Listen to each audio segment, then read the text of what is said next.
প্রতিটা দিন আমাদের এই চ্যানেলে শিক্ষণীয় ভিডিও আলোচনা করা হয় যে কোনো বিষয়ের এবং যে কোনো লেখকের প্রশ্ন ও উত্তর নিয়ে প্রতিটা দিন আলোচনা করা হয়। চলুন কথা না বাড়িয়ে ভিডিওটা শুরু করা যাক। ফার্স্ট প্রশ্ন, আগরতলা কোন রাজ্যের রাজধানীকে বলা হয়ে থাকে? উত্তরটি হলো ত্রিপুরা রাজ্যের রাজধানীকে আগরতলা বলা হয়। উত্তরটি হলো ত্রিপুরা রাজ্যের রাজধানীকে আগরতলা বলা হয়। নেক্সট প্রশ্ন, দ্বিতীয় কর্ণাটকের যুদ্ধ কবে হয়েছিল? উত্তরটি হলো 1749 সালে দ্বিতীয় কর্ণাটকের যুদ্ধ হয়েছিল। নেক্সট প্রশ্ন, মাদার ইন্ডিয়া কার লেখা? উত্তরটি হলো ক্যাথরিন মায়োর লেখা মাদার ইন্ডিয়া বইটি। উত্তরটি হলো ক্যাথরিন মায়োর লেখা মাদার ইন্ডিয়া বইটি। নেক্সট প্রশ্ন হলো ফিন্ডোমা কোন ভিটামিনের অভাবে হয়? উত্তরটি হলো ভিটামিন এ এর অভাবে ফিন্ডোমা হয়।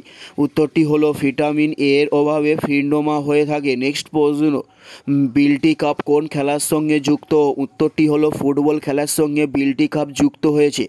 নেক্সট প্রশ্ন, ভারতের জাতীয় প্রতীককে কী বলা হয়? উত্তরটি হলো অশোক চক্র বলা হয় ভারতের জাতীয় প্রতীককে। উত্তরটি হলো অশোক চক্র বলা হয় ভারতের জাতীয় প্রতীককে। নেক্সট প্রশ্ন, নৌকাডুবি পুস্তকটি কে রচনা করেছিলেন? উত্তরটি হলো রবীন্দ্রনাথ ঠাকুর নৌকাডুবি পুস্তকটিকে রচনা করেছিলেন। উত্তরটি হলো রবীন্দ্রনাথ ঠাকুর নৌকাডুবি পুস্তকটিকে রচনা করেছিলেন। নেক্সট প্রশ্ন, যোগেশ্বর দত্ত কোন খেলার সঙ্গে যুক্ত? উত্তরটি হলো কুস্তি খেলার সঙ্গে যোগেশ্বর দত্ত যুক্ত হয়েছে। উত্তরটি হলো কুস্তি খেলার সঙ্গে। নেক্সট প্রশ্ন, কেরালার উপকূলভাগ কী নামে পরিচিত? উত্তরটি হলো মালাবার নামে কেরালার উপকূলভাগ পরিচিত।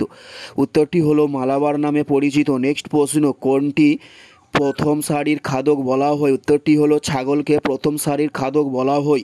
উত্তরটি হলো ছাগলকে প্রথম সারির খাদক বলা হয়ে থাকে। এটাই ছিল এই ভিডিওর লাস্ট প্রশ্ন। আর কোন ধরনের শিক্ষণীয় ভিডিও আপনারা প্রতিদিন দেখতে চান অবশ্যই কমেন্টে লিখে জানাবেন। পুরো ভিডিওটা দেখার জন্য আপনাদের প্রত্যেককে অসংখ্য ধন্যবাদ। Thanks for watching.